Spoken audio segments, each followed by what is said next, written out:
네, 오늘은 누가복음 15장 11절부터 32절까지 말씀인데 그중에 22절부터 32절까지만 읽도록 하겠습니다. 누가복음 15장 22절부터 32절까지입니다. 제가 읽겠습니다.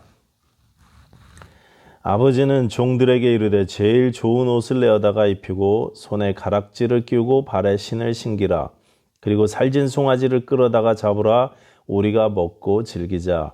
이 내 아들은 죽었다가 다시 살아났으며 내가 잃었다가 다시 얻었노라 하니 그들이 즐거워하더라. 맏아들은 밭에 있다가 돌아와 집에 가까이 왔을 때에 풍악과 춤추는 소리를 듣고 한 종을 불러 이 무슨 일인가 물은데 대답하되 당신의 동생이 돌아왔음에 당신의 아버지가 건강한 그를 다시 맏아들이게 되므로 인하여 살진 송아지를 잡았나이다 하니 그가 노하여 들어가고자 하지 아니하거늘 아버지가 나와서 권한대 아버지께 대답하여 이르되 내가 여러의 아버지를 섬겨 명을 어김이 없거늘 내게는 염소 새끼라도 주어 나와 내 벗으로 즐기게 하신 일이 없더니 아버지의 살림을 창녀들과 함께 삼켜버린 이 아들이 돌아오매 이를 위하여 살진 송아지를 잡으셨나이다. 아버지가 이르되 예 너는 항상 나와 함께 있으니 내 것이 다 내 것이로되 이 내 동생은 죽었다가 살아났으며 내가 잃었다가 얻었기로 우리가 즐거워하고 기뻐하는 것이 마땅하다 하니라. 아멘. 자, 오늘은 이 누가복음 15장 말씀을 가지고 아들인가 종인가 라는 제목으로 함께 말씀 나누겠습니다. 자, 오늘 본문은 유명한 예수님의 비유의 말씀입니다. 우리가 돌아온 탕자의 비유라고 하기도 하고 또 아들 비유 이렇게 붙이기도 합니다. 어떤 사람이 두 아들이 있었는데 둘 중 작은 녀석이 아버지의 재산 중에 나에게 유산으로 주실 몫을 달라고 요구합니다. 당시 유대 사회에서 아버지가 돌아가시기 전에 이 유산을 상속받는 것은 굉장히 이게 민감한 문제죠. 굉장히 무례한 요구인 것입니다. 아버지가 돌아가시기를 바라는 듯한 그런 요구이기 때문에 굉장히 좀 안 좋은 요구인 것입니다. 이 작은 아들은 고집이 세고 아주 패역했던 것 같습니다.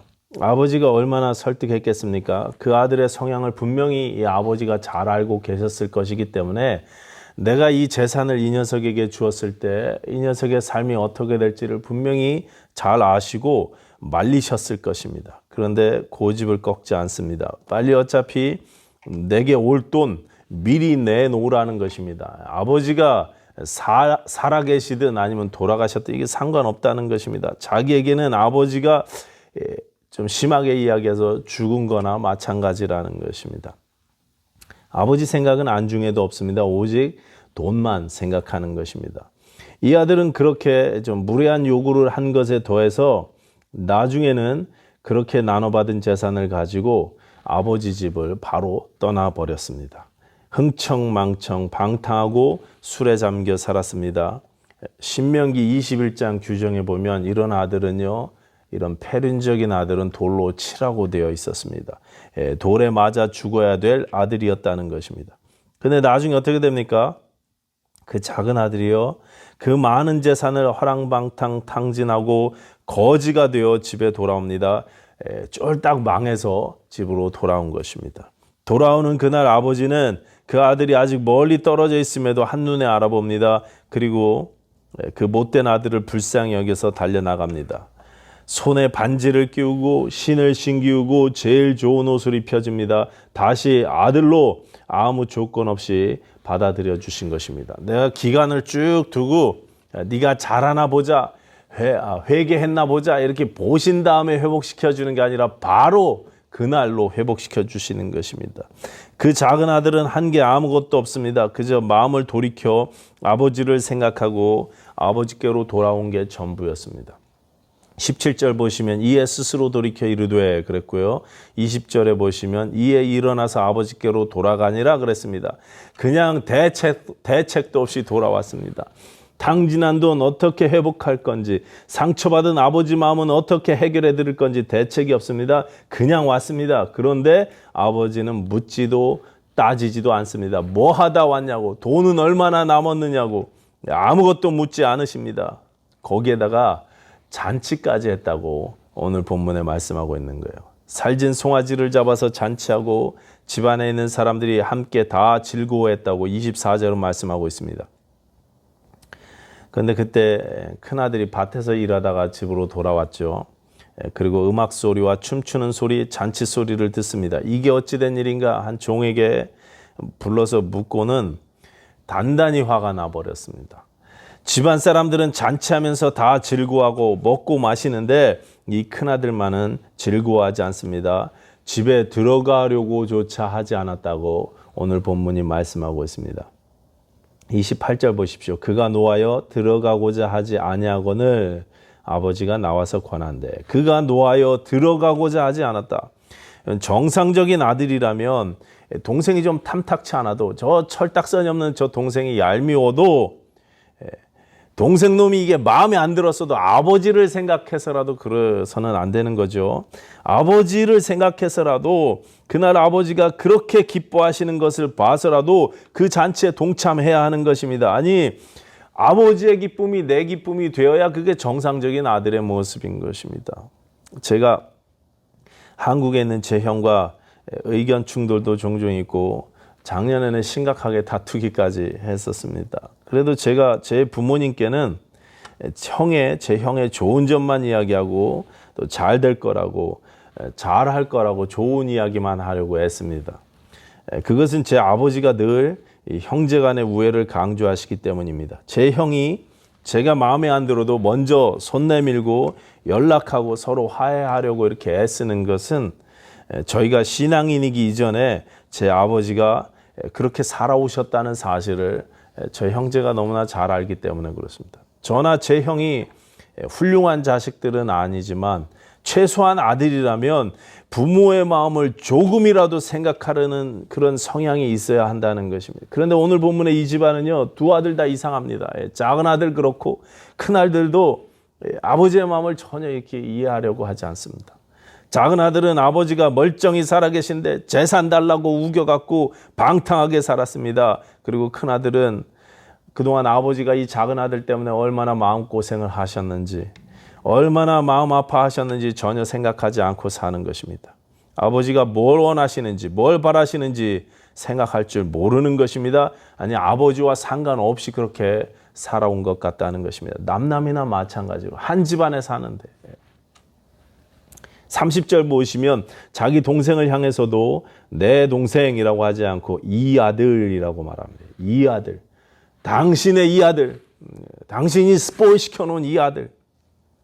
저놈은 이미 내 동생이 아니라는 것입니다. 이미 마음에 동생을 쥐었습니다. 아버지의 마음을 전혀 헤아리지 못하고 있다는 것입니다. 자, 그런데 예수님은 지금 이 비유를 누구한테 하고 계십니까? 이 비유의 말씀은요, 누가복음 15장 1절, 오늘 본문 앞으로 쭉 가서 1절을 보시면 이렇게 돼 있어요. 모든 세리와 죄인들이 말씀을 들으러 가까이 나오니 바리새인과 서기관들이 수군거려 이르되 이 사람이 죄인을 영접하고 음식을 같이 먹는다 하더라. 이게 지금 이 말씀을 주신 이유입니다. 바리새인이나 서기관 입장에서 볼 때 예수님이 마음에 안 드는 거예요. 왜냐하면 매일 어울리고 데리고 다니는 사람들이 그냥 형편없는 사람들인 것 같기 때문에 그렇습니다. 세리들과 죄인들과 거래 여인들과 어울리고 사시니 이 예수라는 사람은 뭔가 대단한 하나님의 사람인 줄 알았는데, 그래서 우리가 좀 어울려 보려고 했는데 같이 다니는 인간들 보니까 격이 안 맞아 못 어울리겠다는 것입니다. 아니, 예수님이 뭐 꼭 저런 사람들을 만나셔야 한다면 뭐 말릴 수는 없지만 우리같이 교양 있고 고상하고 또 격이 좀 있는 사람들과 만날 때는 좀 맞춰주시지. 왜 우리같이 좀 괜찮은 사람들이, 수준이 좀 되는 사람들이 저런 밑바닥 인생들과 예수님 때문에 어울려야 되느냐 이것입니다. 그래서 오늘 본문에 보시면 2절에 바리새인과 서기관들이 수군거려 이르되 이랬습니다. 이 수군거렸다는 말은요, 원래 원망했다는 뜻입니다. 옛날 성경, 그러니까 개역 성경에는요, 원망이라고 그렇게 번역되어 있어요. 예수님을 원망하는 것입니다. 예수님 당신 때문에 나처럼 경건하고 수준 있고 교양 있는 신자가 저런 바닥 인생들과 어울리는 게 싫다는 것입니다. 예수님 때문에 이 수준 있는 내가 저 형편없는 인간들하고 자리에 함께 있게 되는 것이 마음이 불편하다는 것입니다. 세리와 죄인들마저도 품에 안으시는 주님의 사랑에 감사해야 마땅하고 그 사랑에 감격해야 마땅한데 오히려 그들은 원망하고 있는 것입니다. 그래서 그 모습을 보시고 예수님이 비유로 말씀을 시작하셨는데 세 가지 비유를 하시죠. 4절부터 7절까지가 잃은 양 비유, 그 다음에 8절부터 10절까지는 잃은 동전의 비유, 그리고 세 번째는 오늘 본문인데 잃은 아들의 비유입니다. 양 한 마리를 잃었다가 찾았을 때도 잔치를 했습니다. 또 동전 하나를 잃어버렸다가 찾았을 때도 잔치를 합니다. 그렇다면 사람을, 그것도 아들을 잃었다가 찾았으면 그럼 마땅히 기뻐하고 잔치해야 한다는 것이 오늘 말씀의 핵심인 것입니다. 너희가 원망할 게 아니라 오히려 기뻐하고 축하하고 잔치해야 한다는 것입니다. 그것을 지금 큰아들 모습을 통해서 서기관들과 바리새인들에게 보여주고 계시는 것입니다. 동생이 돌아왔으면, 그리고 그런 엉터리 패륜 동생마저도 받아주시는 아버지라면 그 아버지의 사랑에 감사하고 존경하고 축하해야 마땅한데 맏아들이 그렇게 하지 않습니다. 오히려 불쾌해야 합니다. 저 장기와 함께 장녀들과 함께 아버지 유산을 다 말아먹은 저 녀석은 저렇게 조건 없이 환영을 해주시고 이렇게 성실하고 규칙적으로 모범적으로 살아왔던 나는 아버지한테 제대로 된 대접 한번 못 받았다고 이렇게 비교하면서 원망하고 있어요. 그렇죠? 나는 괜찮은 아들이라는 것입니다. 나는 저놈처럼 막 살지 않았다는 것입니다. 그러니까 다른 말로 하면 지금 이 큰아들은요, 자기의 옳음, 자기의 의를 아버지 앞에서 주장하고 있는 것입니다. 빌립보서 4장 18절 이하에 보시면은요, 사도가 눈물을 흘리면서 교회에 이렇게 부탁을 합니다. 교회 안에서, 교회 안입니다. 교회 안에 많은 사람들이 십자가의 원수로 행한다고, 너희는 그렇게 살지 말라고 그렇게 부탁하고 있어요. 여러분, 십자가의 원수로 행하는 것이 무엇입니까? 십자가의 원수. 십자가의 원수는요, 예수의 의, 예수의 공로인 십자가로 하나님께 나아가는 게 아니라 내 의, 내 공로를 가지고 하나님께 나아가는 것이 십자가의 원수로 행하는 것입니다. 자기 의, 자기 공로가 바로 십자가의 원수인 것입니다. 여러분, 안타깝게도 이 자기 의로 사는 모습은 신앙생활 이제 막 시작한 사람들에게는 별로 보이지 않습니다. 아이러니컬하게도 이것은 오랜 세월 신앙생활했고 오랜 세월 동안 교회 생활을 한 사람들 가운데 나타나는 현상인 것입니다. 자기 의, 자기 공로. 나는 저 사람들과 다르다. 나는 특별하다. 나는 목사님들을 도와서 교회를 2번이나 개척했다. 나는 11조도 철저히 냈고 금식 기도도 하고 나는 성경도 100번이나 읽었다. 나는 이것도 해봤고 저것도 해봤고 다 해봤다. 제가 본 적이 있어요. 어떤 목사님께서 명함에다가요 40일 금식 기도 몇 번 이렇게 써갖고 갖고 다니시더라고요. 나는 저렇게 살지 않았다. 나는 저 동생 놈처럼 아버지 재산 가지고 방탕하게 살지 않았다는 것입니다. 잔치는 내가 받아야 한다는 것입니다. 상금은 내가 받아야지. 축복은 저 인간이 아니라 내가 받아야 한다는 것입니다. 그래서 큰아들이 어떻게 합니까? 집에 안 들어갑니다. 나는 뭐냐 이것입니다. 그동안 성실하고 모범적으로 살아왔는데 나한테 돌아오는 게 뭐냐 이것입니다. 할 만큼 했다 이것입니다. 큰아들이 그렇게 화를 내니까 28절 뒤에 보시면 아버지가요 바깥에 나와서 친히 나오셔서 또 권하십니다. 아버지가 나와서 들어가자고 다시 권합니다. 둘째를 맞으실 때처럼 다시 또 밖에 나오셨어요. 여기 권한다는 말이요, 파라클레이예요. 파라클레이 많이 들어보셨죠? 우리 성령님의 이름 중에 보혜사라는 이름이, 컴포터라는 이름이 파라클레이토스입니다. 지금 성령께서 우리를 위로하고 권면하듯이 그렇게 아버지가 큰아들을 권면하고 있는 것입니다. 그런데 큰아들은요 계속 아버지의 위로와 권면을 거부합니다. 들어가려고 하지 않습니다. 그래서 29절에 이렇게 말합니다. 내가 여러의 아버지를 섬겨 명의 여김이 없거늘 내가 여러 해 동안 아버지를 섬겨서 명을 어김이 없었습니다. 나는 정말 오랫동안 성실하게 아버지를 섬겼습니다. 한 번도 제가 명을 어김이 없습니다. 순종했습니다. 근데 나한테 왜 이렇게 하시냐 이거죠. 이것은 전형적으로 자기의 이런 의의를 드러내는 것입니다. 내가 30년 동안, 40년 동안, 한평생 동안 이렇게 했네, 저렇게 했네. 내가 이렇게 봉사하고 저렇게 봉사하고.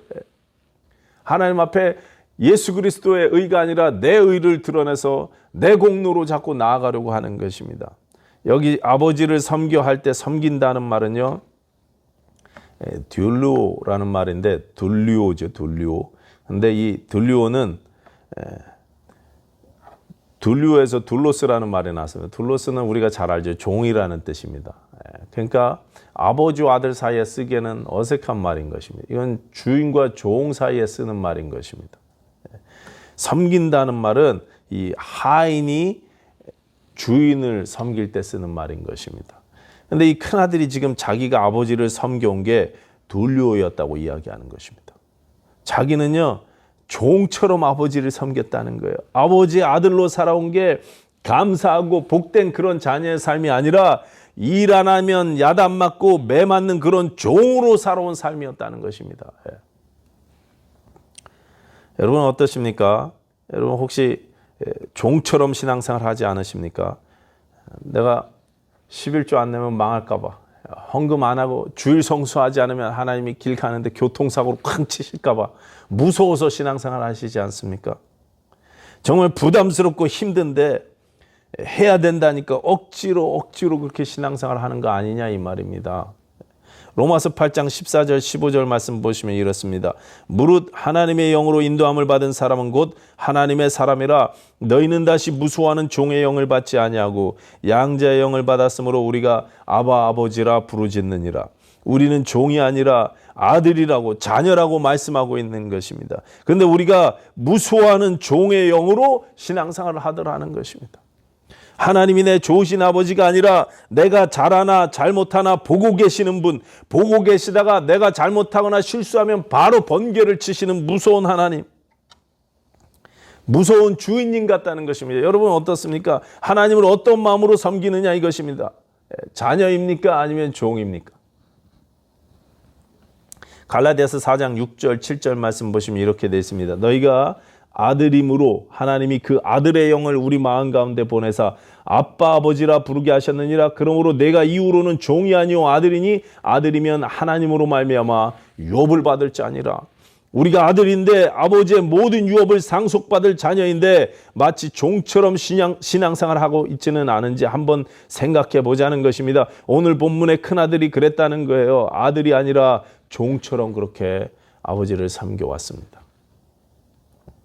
갈라디아서 4장 계속 보시면 30절부터 이렇게 되어져 있습니다. 그러나 성경이 무엇을 말하느냐? 여종과 그 아들을 내쫓으라. 여종의 아들이 자유 있는 여자아들과 더불어 유업을 얻지 못하리라 하였느니라. 그런즉 형제들아 우리는 여종의 자녀가 아니요 자유 있는 여자의 자녀이니라. 이렇게 말씀하신 후에 5장 1절에 이렇게 되어 있어요.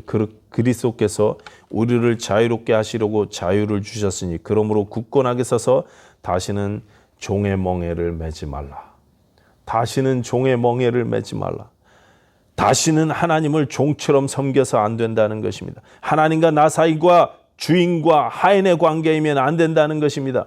그런데 처음 교회였던 이 갈라디아 교회에 있었던 이런 문제들이, 처음 로마 교회에 있던 이런 문제들이 아직도 우리 가운데도 있더라는 것입니다.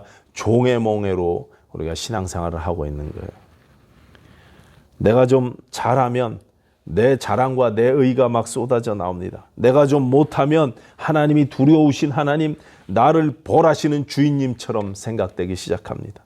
하나님의 자녀로 아버지의 은혜를 누리며 신앙생활하는 게 아니라 종처럼 의무로 억지로 불평 가운데 신앙생활하고 있는 내 모습이 우리 가운데 있을 수 있다는 것입니다. 우리의 신앙 모습이 종의 모습입니까? 아니면 자유하는 아들의 모습입니까? 억지로 신앙생활하고 있습니까? 아니면 은혜에 감사해서 기쁨으로 신앙생활하고 있습니까? 스스로 좀 점검해 보시는 시간 되셨으면 좋겠습니다. 종의 특징은요, 두려움이지만 자녀의 특징은 자유와 평화와 만족입니다.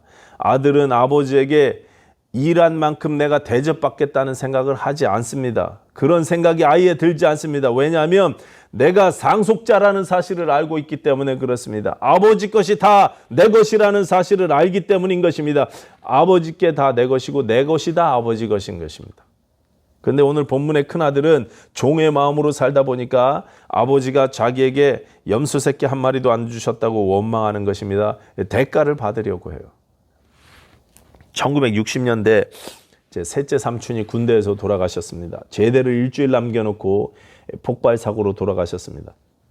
삼촌이 할아버지 할머니에게 이제 제대하면 부모님 모시고 잘 살겠습니다 라고 쓴 제대 편지하고 당신의 아들이 군대에서 폭발 사고로 사망했습니다 라는 이 사망 통지서하고 같은 날 같은 시각에 집에 도착했습니다. 그날 편지는 우편으로 왔고 사망 통지서는 헌병 2명이 직접 들고 저희 할머니 댁으로 방문했습니다. 제 할머니는 아들이 죽은 슬픔도 슬픔이지만 당시에 이 배고팠던 군인들, 먼 길을 그 편지를 들고 온 군인들이 안쓰러워 갖고 그래서 국수라도 끓여줄 테니 먹고 가라고 옆집에 제 둘째 삼촌이 하던 국수집에 가서 국수 2인분을 얻어다가 그래서 급하게 삶아서 그 배고픈 헌병들에게 먹였습니다.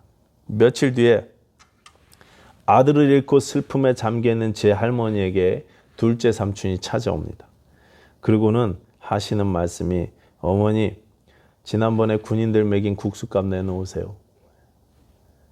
지난번에 제가 국수 외상으로 2인분 드렸잖아요. 그 값 내놓으세요. 도무지게 정상적인 부모와 자녀의 모습이 아닌 것입니다. 자녀라면 부모님의 슬픔이 내 슬픔이 되어야 마땅한 것입니다. 아버지의 마음이 내 마음이 돼야 되는 거예요. 오늘 본문의 큰아들은요 정상이 아닌 것입니다. 그러니까요 아버지에게 대가를 요구합니다. 아버지의 마음을 전혀 이해하지 못하고 있습니다. 아버지가 작은 아들 때문에 그동안 얼마나 마음이 아프셨는지 전혀 생각하지 않는 거예요. 그런 아들에게 아버지가 뭐라고 합니까? 31절입니다. 예, 너는 나와 항상 함께 있으니 내 것이 다 네 것이로되 내 것이 다 네 것이로되 네가 상속자라는 것입니다. 종으로 살지 말고 자녀로 살아보라는 것입니다. 그런 분이 있었습니다. 이분은 집사님이셨는데 헌금을 참 많이 하셨습니다. 교회에서 수고도 참 여러 가지로 많이 하고 봉사도 많이 했습니다. 근데 그 많이 하는 수고와 봉사를 이분은 보니까 입으로 다 까먹어요. 입으로. 하나님께 불만이 많습니다. 한 번은 저에게 오셔서 그러더라고요. 목사님, 나는 11조도 철저히 내고 감사헌금도 이렇게 하고 저렇게 하고 제일 먼저 헌금부터 탁탁 떼놓고 정말 철저하게 교회 중심으로 그렇게 살아왔는데 내가 이렇게 수고하면서 애쓰며 신앙생활하는 거 목사님이 알고나 있느냐고 저한테 막 화를 내시더라고요. 내가 이렇게 수고하고 이렇게 믿음생활 잘하고 있는데 그런데 왜 나는 이렇게 하나님이 축복을 안 주시는지 모르겠다고 막 정색을 하면서 화를 내면서 저한테 말씀하시더라고요. 제가 속으로 그랬어요. 그걸 왜 저한테 물어보세요. 하나님이 복을 안 주시는 걸 왜 저한테 물어보세요. 속으로만 그렇게 생각했었습니다. 여러분 하나님이 축복을 안 해주시는 것 같아서 섭섭하십니까? 제가 봤을 때 그분은요 온갖 복이란 복은 다 받았습니다. 자녀도 잘 되고 돈도 먹고 싶을 만큼 먹을 만큼 그게 충분하게 있고 직장도 좋고 가질 거 다 가지고 계신데 근데요 더 달라는 거예요. 자기가 만족스럽지 못하다는 것입니다. 여러분은 어떠십니까? 여러분의 삶이 전혀 복받지 못한 삶 같으십니까? 우리 가운데 아직 종의 모습이 너무 많아서 그렇습니다. 잘 생각해 보십시오. 내가 얼마나 큰 복을 받고 살고 있는지 찬송가 가사처럼 받은 복을 한번 세어보십시오. 크신 복을 알게 될 것입니다. 오늘 본문의 큰아들은요. 난 종살이였다고 생각합니다. 기꺼이 나를 사랑하시는 그 아버지의 사랑 때문에 은혜 때문에 자유함으로 봉사하고 헌신하는 게 아니라 억지로 이렇게 종처럼 살아왔다는 것입니다. 아마 모르긴 몰라도 자기도 동생처럼 막 살고 싶은데 차마 그렇게 하지 못하고 억지로 살았는지도 모르겠습니다. 그래서 억울하다고 생각했는지도 모르겠습니다. 아들이면서도 아버지가 누군지 몰라서 이러는 것입니다. 아버지의 마음이 어떠한지 전혀 모르고 있는 것입니다. 교회 그렇게 오래 다니는데, 신앙생활을 그렇게 오래 했는데 하나님 아버지가 어떤 아버지신지 모릅니다. 하나님의 마음이 어떤 마음인지 모릅니다. 그동안 아버지가 동생 때문에 얼마나 힘들어 하셨는지 모르는 것입니다. 그동안 아버지가 억지로 열심내며 사는 나를 보면서 어떤 마음을 가지고 계셨을지 전혀 생각하지 않는 것입니다. 종은 주인의 하는 것을 모릅니다. 이 큰아들이 종처럼 살았으니까, 노예처럼 살았으니까 아버지를 모르는 거예요. 우리가 아버지를 모르고 아버지의 마음을 모르게 되면 내적인 동기가 아니라 외적인 모습을 중요하게 여기면서 신앙생활합니다. 그래서 겉모습을 가지고 판단합니다. 어쨌거나 저쨌거나 내가 수고했으니까 내놓으세요. 외적인 모습을 자기 기준에 맞춰서 또 가르치려고도 합니다. 오늘 본문의 큰아들 보십시오. 아버지도 막 가르치려고 그래요. 아버지도. 아버지한테도 막 아버지 이러셔야 됩니다. 막 가르치잖아요. 신앙생활 막 가르치면서 합니다. 예, 나처럼 11조 해야 돼. 나처럼 주일 성수해야 돼. 나봐 이렇게 했더니 하나님이 복 주시잖아요. 제 고향교회 평생을 이렇게 보살로 살아오신 할머니가 있었습니다. 개인 법당을 집에다가 이렇게 차려놓고, 큰 불상을 집에다가 차려놓고 매일 예부를 드리면서 살던 그런 할머니셨습니다. 근데 그분이 전도받고 예수를 믿게 되셨어요. 그래서 저희 교회에 나오게 되셨습니다. 그런데 이분이 평생을 보살로 그렇게 예부를 드리면서 살아오시다 보니까 예배 드리던 모습도 그 영향이 이렇게 좀 있었어요. 예배에도. 그래갖고 예배에 오시면, 교회에 오시면 나중에 돌아가실 때까지 늘 교회에 하얀 소복을 입으시고, 또는 소복 같은 하얀 한복을 입으시고 교회에 이렇게 오십니다. 예배당에 딱 들어오시면 제일 먼저 하시는 일이 가운데 길로 쩍쩍 한참 걸어오셔서 강대상 앞에까지 딱 오신 다음에, 강대상 뒤에 이렇게 이 뒤에 십자가가 딱 걸려있는데 그 십자가 앞에다 이렇게 합장을 하십니다. 이렇게 합장 딱 이렇게 하시고, 그리고 큰 절을 올리시고, 그렇게 하고 그 자리에 무릎 꿇고 합장한 채로 기도하십니다. 한참 동안 기도하세요. 그런 모습으로 천국 가실 때까지 그렇게 기도 생활 하시다가 가셨습니다. 여러분, 그런 모습 보면 좀 어떠세요? 답답하십니까? 좀 가르쳐 드리고 싶으십니까? 그거 우상숭배라고, 십자가 앞에서 합장하지 마시라고, 기도는 그렇게 하는 게 아니라고, 교회 소복 입고 오지 마세요. 그게 뭐예요? 무당도 아니고. 헌금도 좀 하셔야죠. 이제 11조도 좀 하셔야죠. 가르쳐 드리고 싶으십니까? 여러분, 우리 안에 너무나 이런 모습이 많습니다. 여러분도 그렇고 저도 그렇습니다. 이런 율법적인 모습들, 종의 영으로 신앙생활하는 게 너무나 많다는 것입니다. 우리 하나님은 정작 우리의 외적 조건을 안 보시는데, 내가 자꾸 다른 사람들의 외적 조건 밖으로 나오는 그런 모습을 가지고 정죄하고 판단하는 것입니다. 이것이 큰아들의 모습인 것입니다. 종으로 사는 모습인 것입니다. 오늘 본문은 결론 없이 결말 내리고 있죠. 32절 보시면, 이 내 동생은 죽었다 살았으며 내가 잃었다가 얻었기로 우리가 즐거워하고 기뻐하는 것이 마땅하다 하니라 그랬어요. 큰아들이 집 안으로 들어갔는지 또는 안 들어가고 계속 버팅기고 서 있었는지 말씀하지 않고 그냥 끝냈습니다. 여러분 어떻게 하시겠습니까? 여러분이 큰아들이라면 어떻게 하시겠습니까? 아버지가 그렇게 나와서 권고하시고 위로하시고 초청하시는데 어떻게 하실래요? 집 바깥에 계속 버팅기고 서 계시겠습니까? 아니면 집 안으로 들어가시겠습니까? 종으로 사시겠습니까? 아니면 자녀로 사시겠습니까? 21세기 침례교회 여러분, 우리는 이 하나님의 마음을 좀 알고 계십니까? 잃은 영혼을 위한 이 안타까운 아버지의 마음을 우리도 좀 가지고 있습니까? 우리가 하나님의 마음을 모르니까 교회는 다니는데, 또 신앙생활은 오래 했는데 예수 그리스도의 의가 아니라 자꾸 내 의를 붙잡고 신앙생활합니다. 자녀로서 자유함으로 신앙생활하는 게 아니라 종으로 무소하며 부담 가운데 신앙생활합니다. 은혜에 대한 기쁨과 감격은 간데 없고 억지로 체면 때문에 두려움으로 혹은 타성에 젖어서 신앙생활하기 일수로 하는 것입니다. 큰아들은요, 그가 장자라면 아버지의 마음을 조금이라도 알았어야 했습니다. 그래서 집안 밭일은 종들에게 맡기고 방탕한 동생을 찾으러 떠났어야 했어요. 원래 제대로 된 아들이라면. 아버지 내가 찾아올게요, 그 녀석. 근데 동생을 향해 눈물로 밤을 지내셨을 아버지를 전혀 모르는 것입니다. 그가 아들이 아니라 종으로 살았기 때문에 전혀 아버지의 마음이 그 안에 없는 것입니다. 여러분 이 시간에 한번 생각해 보시기 바랍니다. 이제 설교를 맺을 텐데 여러분 다 눈 감으십시오. 눈 감으세요. 눈을 감으시고 다시 한번 생각해 보시기 바랍니다. 내가 생각해 볼 때 나는 혹시 둘째 아들은 아닌가?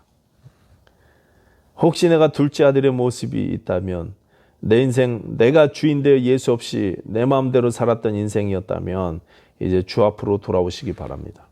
주께서 인도하시는 아름다운 인생으로 살겠다고 여러분 결단하시기 바랍니다.